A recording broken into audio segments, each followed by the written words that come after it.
Could you tell us what happened and why? Yeah, I guess it was about 2:30. The whole protest had actually marched from here all the way up to Union Square.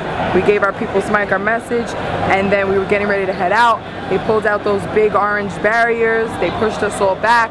We went around, marched down 5th Ave, and at about 13th Street, I think they said, that's when they pulled out them. And they separated the group, and when we tried to go around, they stopped us. Now I saw them pulling this guy with a tie-dye shirt, pulling all of his limbs apart. His shoes came off and everything. So I'm filming that. The cop was trying to stop me from filming it. I said, "Hey, what are you doing?" And all of a sudden he's like, "Get her." And then I turn around and the cops are behind me. And I just started running. And I was running, they ran up, grabbed me.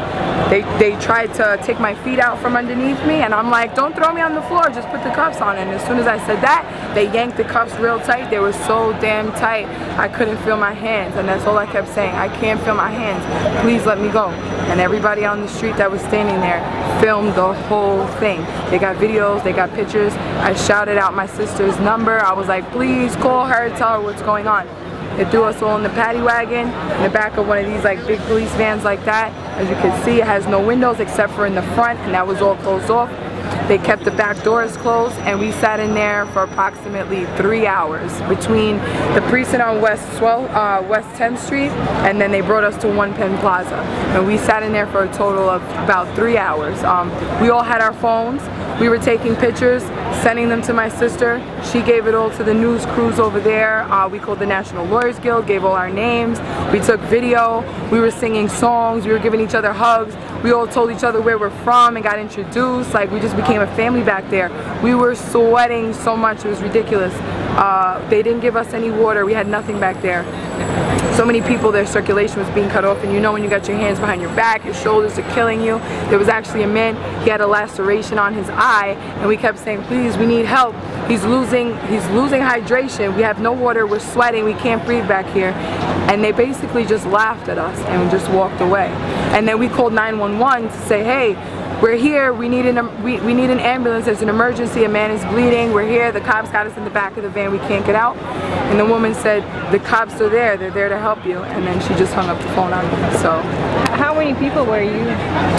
In that van, there were 16 of us, but there was a whole, they had an MTA bus with a whole nother group of people. I heard it was like 35, and then they had other vans with various amounts of people. I heard numbers were 84, I heard 96. From what I saw, it looked like they had about 50 guys and maybe 30 girls. I'm not really sure, I can't say. They had all the guys in one big area, and then they brought the girls to another area, and we were all separated, like 4 in each cell or something like that. So they beat people? Yeah, well, I heard that they maced people. There was a pizza store there. People who worked in the pizza store got maced. A random lady just walking by, she got maced. People got hit with batons. Most of the people that I was in the van with had, you know, the one guy got kneed in his face. Another guy, he had a big, huge laceration on his leg. So did another man. What else was there? My friend, his teeth were bleeding. There was another girl, her mouth was bleeding. What else did I hear? I'm not really sure. Oh, there was a girl that we were there with. She was in Barnes & Noble shopping. Stepped outside, saw the commotion, and was like, "What is going on out here?" She took out her phone to take a picture, and they locked her up too. She was so scared. She had no idea what to do. She's like, "I'm not political. I'm not political." I felt so bad for her. She had no idea what was going on. So you're here, you're protesting what for? Everybody wants to know what the cause is, and it's like, if you can't see what the cause is, it's like, you must be blind, because you know something's going on out here that's wrong. There's too much greed out here. You know, we're not mad at the cops. I mean, yeah, they went a little overboard at what they did, and yeah, they'll take a little, you know, advantage of their privilege, but we're fighting for them too. That's the message. We're fighting for you guys too. They're stealing your money too. You are the 99% too. And we're waiting for them to come over here with us. We want our freedom back. This is not a democracy. You can get anything with money in this country, and they're keeping all the money from us. All we want is to love each other. It was beautiful in the back of that van, the unity that came there. Like, we were all loving each other, and it was amazing how, like, you know, that's what I'm telling them. I'm like, You could break my bones, man, but you can't break my spirit. We're not going anywhere. And when we just got released, the cop said to me, where are you going, miss? I said, where do you think? Back to the park. It's like, I suggest you not do that. I'm like, why? Oh, because next time you're going to see the judge. I said, bring the judge. It's cool. We're not going anywhere. You're only adding fuel to the fire, man. So you did try to communicate with them, but they just refused? We were screaming through the window in the front, and there's only a tiny space that they can hear you. And we're like, please help. This man's cuffs are too tight. He has a laceration on his head. He's losing water. We're sweating back here. Please help us. If you can't help us, help him, please. And they literally laughed and walked away. They were circling the van the whole time. But it was like there was so much confusion. They didn't really know what to do. They couldn't find the officers who arrested us. They couldn't figure out where they were going to put us. They had a whole busload of people and more trucks sitting around. But I mean, communicate about the reason, the cause, why you're here. Oh, they know. Yeah, we talk to them on an individual basis. Some of them agree, some of them don't. I feel like some of them want to rip their badge off and come over here with us.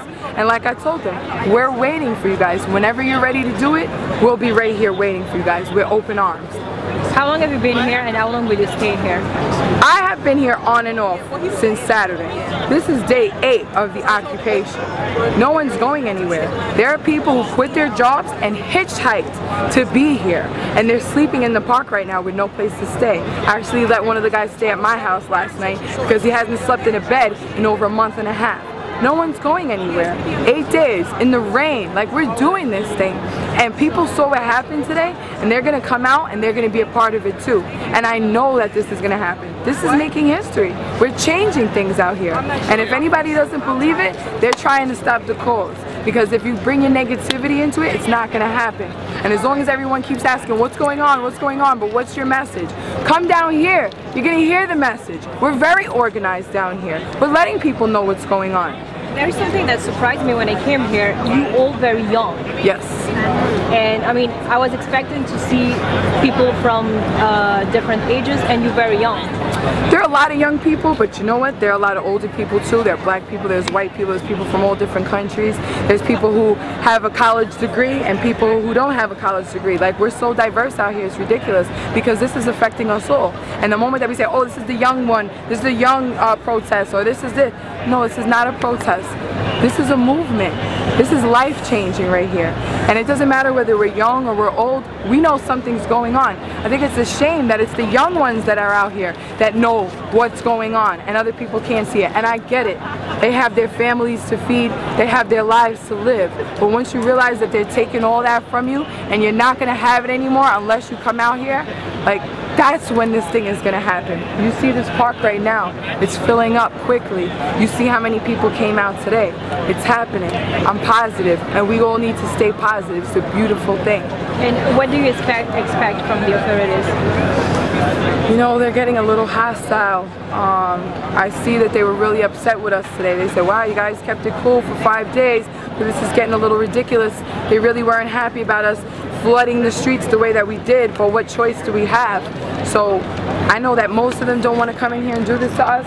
Most of the, you know, the cops made us take down our tents yesterday when it was raining. They said, we don't want to do this, but the guys over there need us to do this. And I said, I know, I understand, but I think that with time, they're going to be gravitating to our side because they know what's going on. They're just held right now and they can't really do anything about it. But when they see what's happening, when everyone sees that this is really taking place, they're going to come over here and be a part of history. They are.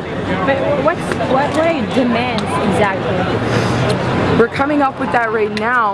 Like I said, we have general assemblies every day at various times of the day. Everyone should come down here and put in their 2 cents. This is a democracy here. We all have a say. Not one person is controlling this thing. We all have a say in what's going on. And right now, I think there's a place where you can go and see what our demands are. I can't speak on behalf of anybody else. I know that I want to see a change. I know that I want to get my freedom back. I know that there's people who have robbed people, who have killed people, who are ruining our environment, and they're on vacation right now. They were eating prime ribs while I was sitting there eating a peanut butter and jelly sandwich. Like, it's baffling to me. I felt like an animal today. They didn't call me, hey, get that girl over here. They said, there's your body. Bring your body, as if I'm already dead. I'm not dead, I'm very much alive, and I'm here to let everybody know. Last question, when I look at you, I feel like you have been inspired by what happened in the Middle East. It is the case, this revolution, this sense of bringing a change. I am inspired by that. I was in Egypt in January. I went there with some students from John Jay College. We went to go speak at a school, okay?